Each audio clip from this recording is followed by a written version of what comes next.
It was the royal move no one saw coming. In a jaw-dropping twist that has rocked the monarchy to its core, Prince William has reportedly blocked Prince Harry, not just metaphorically, but quite literally, from a bold return to royal life. That could have changed everything, and the way he did it.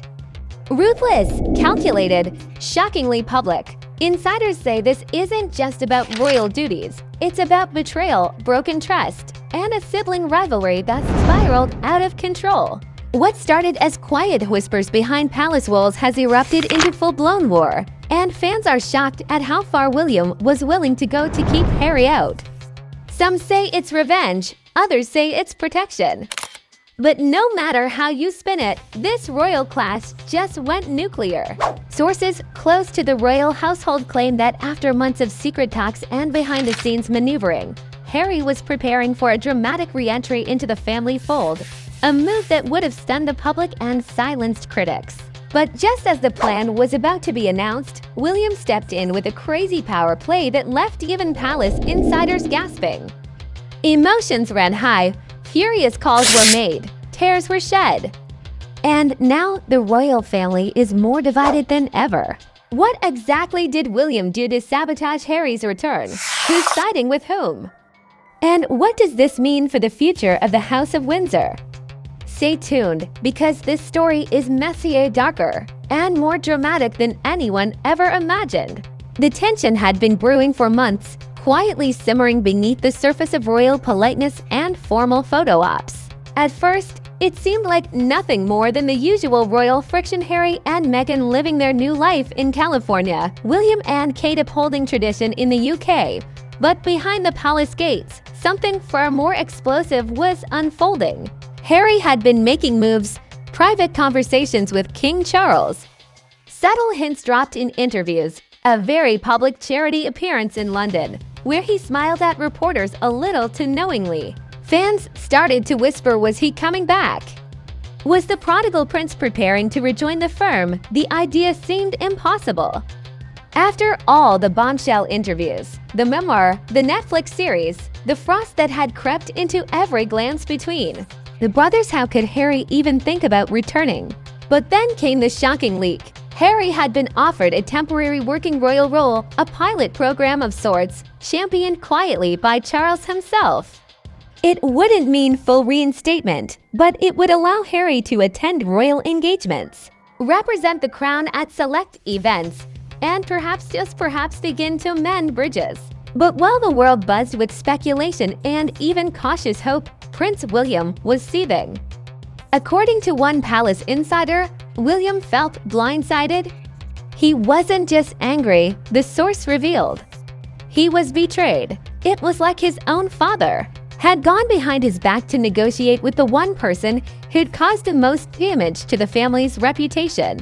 William, who had kept his composure for years while silently enduring the scandals and interviews, had finally reached his breaking point. And what he did next stunned everyone. Behind closed doors, William demanded an emergency meeting with Charles, not a polite briefing. Not a quiet lunch, a formal confrontation. Palace aides were told to clear the schedule. The mood inside Clarence's house was described as icy. William arrived first, steely-eyed and cold. Charles followed, looking more tired than usual. The conversation that unfolded was anything but royal. "You're making a mistake," William said bluntly. "You think letting him back will fix things? It'll only make them worse." Charles reportedly tried to reason with him. He's still, "My son, I want to believe we can come back from this." William's voice didn't rise, but his words cut like a blade. "He stopped being a working royal the day he sold us out for ratings. The moment you let him back, and even part-time, you're telling the world that loyalty doesn't matter." The meeting ended without resolution, but the next morning, a shocking development occurred. A formal document, personally signed by William in his role as Prince of Wales, was delivered to palace officials. It expressed serious concerns about Harry's return, citing reputational risks, staff security concerns, and most damningly, irreparable trust violations. Though not legally binding, the document was a symbolic blockade. It was William's declaration of war, and he didn't stop there. Within 48 hours, key allies within the royal institution, longtime staffers, senior advisors, and even a few trusted press connections began receiving quiet briefings. Whispers of caution and reconsideration began to circulate. An anonymous quote made its way into a major tabloid. "Not everyone is on board with the Duke of Sussex's re-entry. There are concerns about stability." The statement didn't name William, but everyone knew who was behind it. Meanwhile, Harry was blindsided. According to someone close to the Sussex camp, Harry had already begun preparing for the role. Meghan had reluctantly agreed to the arrangement, even though she'd warned him, "They're going to make you regret this." Archie and Lilibet had been told they might be spending more time in London. A private team had even started coordinating schedules with the palace until everything stopped cold. No explanation, no calls, just silence. And then the story hit the front page. William opposes Harry's return, says family can't risk IT. Harry's reaction was visceral. One friend described the moment he saw the headline. He stared at it for a full minute. Then he laughed. Not a happy laugh, a bitter. Of course, he did kind of laugh. Then he said, "He's still trying to punish me." Back in London, the family was split. Charles, now caught between his sons, was devastated. Camilla reportedly urged him to stay firm in his offer to Harry, but queen consort or not, her influence only went so far. Kate, caught in the middle, refused to comment publicly, but privately, she was said to be deeply uneasy. She understands William's anger, said a source close to the Princess of Wales, but she also knows how damaging this kind of open conflict can be for the monarchy's image, and the image was taking a hit. Social media erupted. Hashtags like #LetHarryBack and #TeamWilliam trended worldwide. Royal fans were tearing each other apart online. Interviews with royal commentators filled the airwaves, each one with a different theory. "William's protecting the crown," one expert said. "Harry's being punished for telling the truth," argued another. In Montecito, Harry felt the walls closing in. He wanted a chance, said one friend. He wasn't asking to be the golden boy again, just to be part of the family, but instead, he was being shut out. And the worst part, he wasn't surprised. Just when it seemed the drama couldn't escalate further, Meghan did something no one expected. She picked up the phone and called Kate. The two hadn't spoken in months. Their relationship had been strained ever since the infamous bridesmaid dress incident, but Meghan, sensing the storm rising, reached across the aisle. "We need to fix this," she reportedly told Kate, "for our husbands. For our kids." Kate, stunned by the call, didn't respond right away. But hours later, she sent a message, "Let's talk, just the two of us." That meeting, still unconfirmed by palace officials, was rumored to have taken place in private at a mutual friend's estate. No staff, no aides.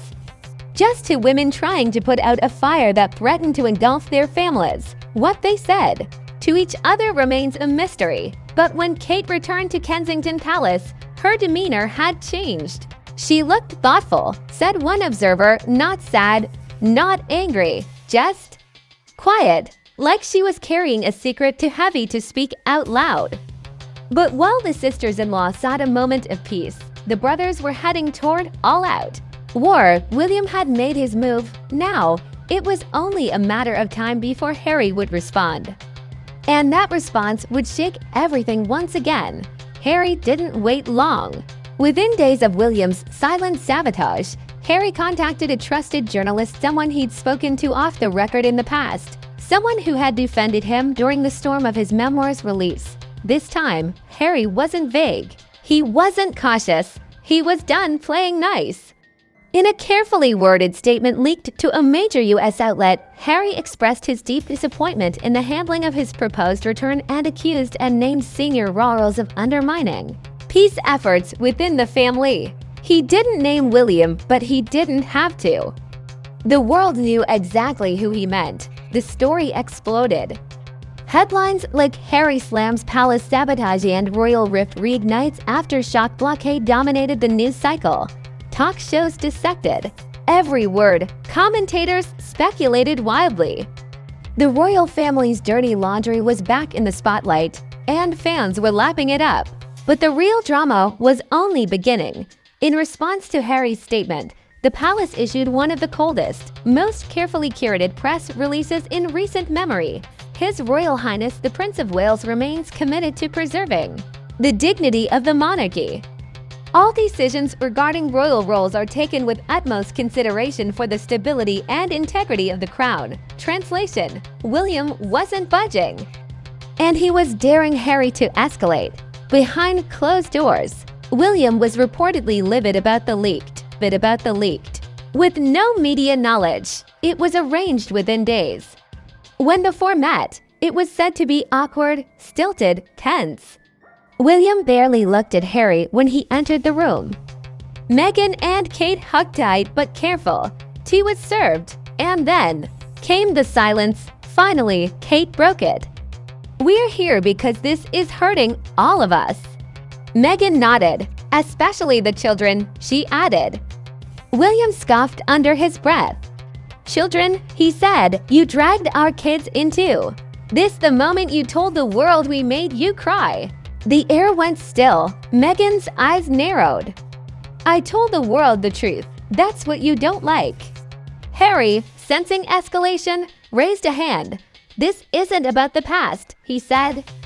"This is about whether we even have a future." The discussion that followed was raw, emotional, and at times brutal. William accused Harry of exploiting their mother's legacy. Harry accused William of becoming a puppet for tradition. Kate begged them both to stop. Meghan, more composed than ever, said, "We don't want titles. We don't want crowns. We just want peace." For a fleeting moment, something shifted. William's shoulders dropped. He looked at his brother, not the spare, not the rebel, not the threat, just his brother. And for the first time in years, he said something that didn't come from a press office. "I miss you, too.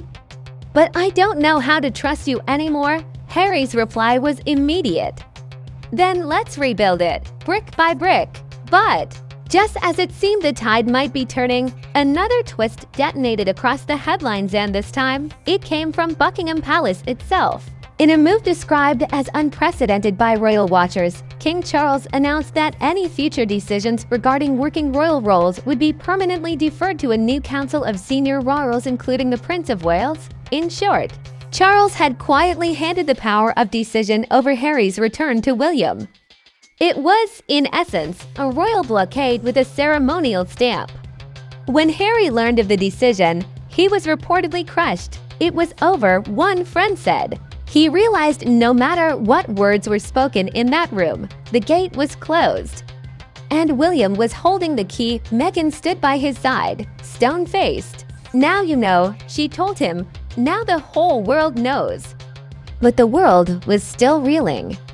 Social media became a war zone of opinions. Talk shows ran nonstop. Even former royal staffers came forward anonymously to speak on the rift.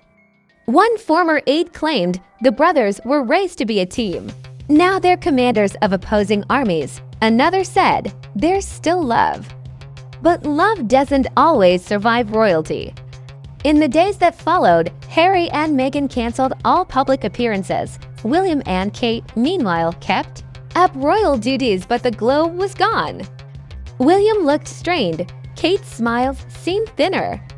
And Charles, now aging faster under pressure, avoided all press questions related to his sons. But then came the final twist that nobody expected. Diana's former private secretary released never-before-seen notes drafts of letters Diana had written for her sons, meant to be read when they reached adulthood. In one, she wrote, "One day, you'll both face the world as men, not just princes. Please remember, your bond must survive the crown. You were brothers first." The letter was published globally. People wept. And suddenly, the public stopped arguing and started mourning what had been lost. Two boys who walked behind their mother's casket. Two boys who once shared a childhood of secrets and whispers and late-night giggles under palace sheets. Now, they stood on opposite sides of a moat filled with titles, betrayals, and shattered trust. And yet beneath all the noise there remained the smallest flicker of hope. That maybe, just maybe, Diana's words would echo louder than duty. That somehow the brothers might still find their way back.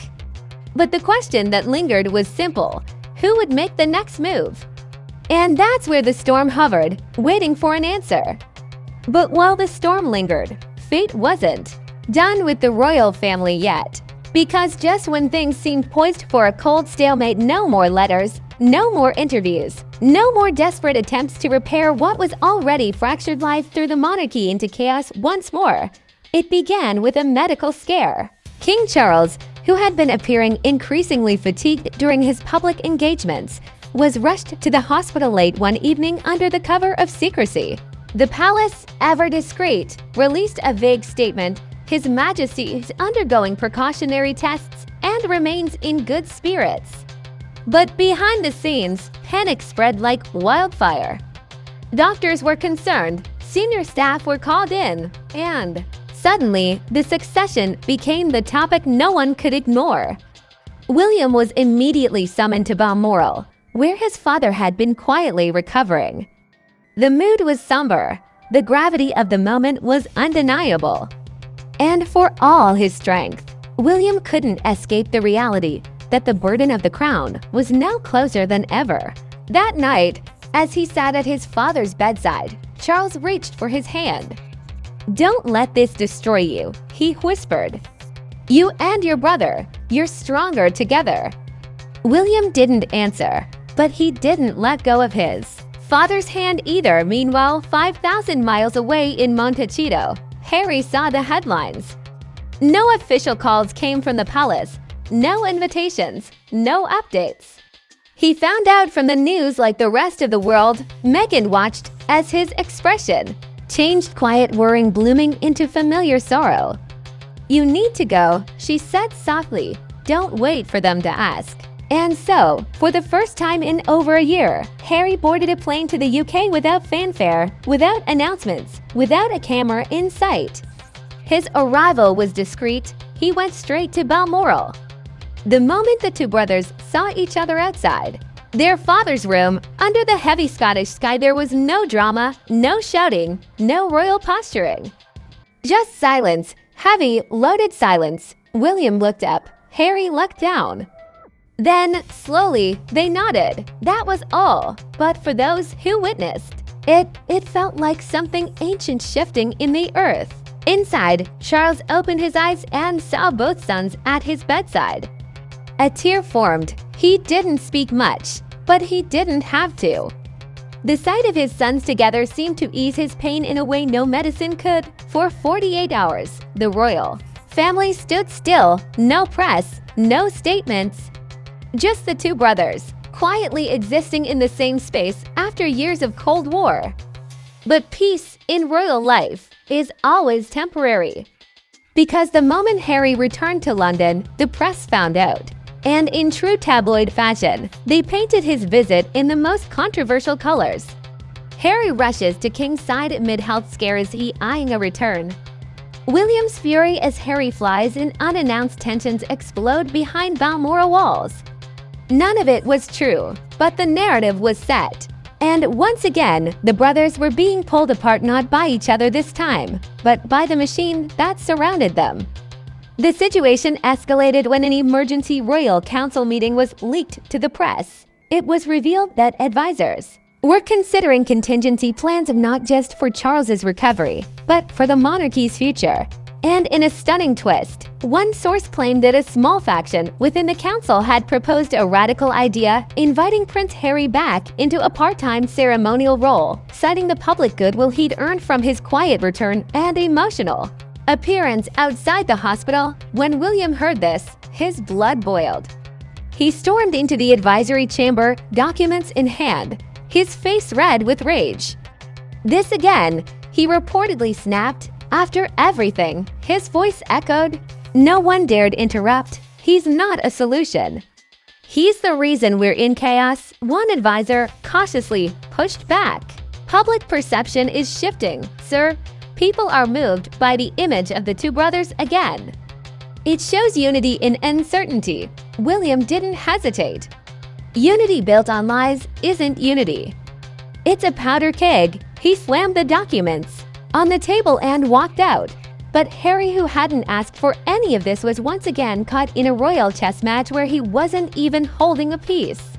In private, he told Meghan, "They're turning my presence into a threat." Meghan, exhausted by it all, nodded. "Because they know people still love you, and that terrifies them." The next twist was as dramatic as it was unexpected.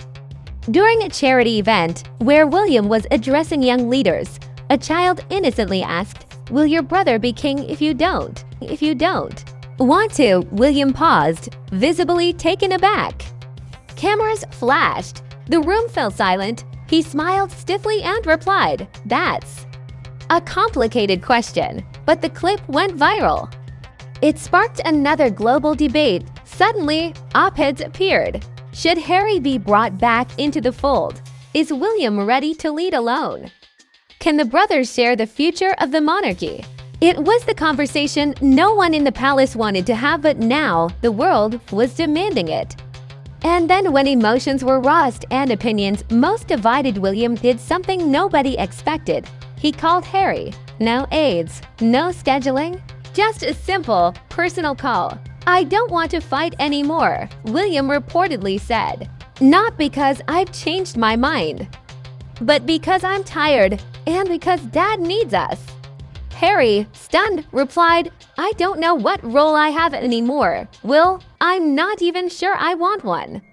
But I want peace." And for the first time in nearly 6 years, the brothers agreed on something real, human, and unshakable. They would put family first. They would appear together side by side outside Balmoral in front of the cameras for a brief moment of solidarity. When they did, the world held its breath. The two princes, once inseparable, now war-weary and wounded, stood shoulder to shoulder in the Scottish rain. They waved. They smiled faintly. And for one rare, golden second, the world saw not a feud, not a fractured monarchy, but a glimpse of what could have been and maybe still could be. But as they walked back through the gates, the questions returned. Would William ever truly forgive? Would Harry ever truly be welcomed? Was this a beginning? Or just the calm before the next royal storm? And that is where the chapter ended for now. But chapters in royal life never end cleanly. They bleed into the next with unfinished sentences, with echoes of what wasn't said and silences that speak louder than proclamations. And while that soft moment outside Balmoral had given the world a sliver of hope, behind closed doors, the fault lines had only deepened. Because for all the headlines about unity, William hadn't truly changed his mind, and Harry knew it. A week after that quiet appearance, the illusion began to crack. Leaked reports revealed that William had instructed his personal aides to draft a confidential outline for the streamlined monarchy plan he had long championed, one that made no room for Prince Harry or Meghan in any future capacity, ceremonial or otherwise. The plan was clinical, emotionless. It spoke of efficiency, of modernization, of preserving public trust. But what it really meant was simple. The gates were being sealed forever. When Harry learned of this plan, he didn't shout, he didn't call the press. He simply walked to the edge of his Montecito estate at dusk, stared out at the horizon, and said, "He's really shutting the door." Meghan joined him silently. "He never wanted it open," she whispered. Back in London, Kate found herself once again in the middle of a royal cold front she couldn't thaw. She had pleaded with William to consider a path of cautious healing, but his resolve had hardened. "This isn't just about Harry anymore," he told her. "It's about everything, how we move forward, how we survive." Kate, exhausted and emotionally bruised, responded, "And what's the point of surviving if we have to erase family to do it?" But William was unmoved. He began reshaping royal protocols, reorganizing royal appearances, and cutting long-standing ceremonial duties all without so much as a mention of the Sussexes. The message was clear. The firm moves forward without them. The press picked up. The scent almost immediately. Stories began to circulate with chilling titles. William resets the royal future, no place for the spare. Sussex is shut out for good, and even monarchy too. 0. No room for forgiveness. Social media flared into chaos once again. Hashtags search hashtag forgive Harry, hashtag William the Wall, hashtag spare no more. But something was different this time. The public mood had changed. People weren't just debating anymore, they were grieving because no matter which side you were on, everyone could feel it now. The heartbreak, the irreversible damage, the dream of a united royal family finally slipping away. And that's when Harry made the final move. He released a video, just 2 minutes long. No music, no royal imagery, just him sitting in a quiet garden. "I never thought I'd have to say this," he began, "but I want to speak directly to the people, to those who've supported me, to those who doubted me, and even to those who have hated me. I didn't leave the royal family to cause pain. I left because I was in pain. And for a moment, I thought we could come back from that, but it's clear now. We can't." He paused, eyes full of unspoken sorrow. "So this is me letting go." He thanked his supporters, acknowledged his critics, and ended with one last, quiet line. "I love my brother. I always will, but I can't keep waiting for someone who's already closed the door." The world stood still. The video was viewed 200 million times in 24 hours. Comment sections overflowed with heartbreak, rage, and love. Celebrities, activists, everyday fans, they all reacted. And once again, the monarchy was in crisis. But this time, there was no scandal, no betrayal, just a deep, irreversible fracture. Inside Kensington Palace, William watched the video alone. Again, he said nothing. He didn't cry, but those who saw him afterward said he looked like a man who had just buried something sacred. And Charles, still recovering, still fragile, he called both sons separately. To William, he reportedly said, "One day, you may regret how final this feels." And to Harry, he whispered through the phone, "You're still my son." That will never change, but the damage was done.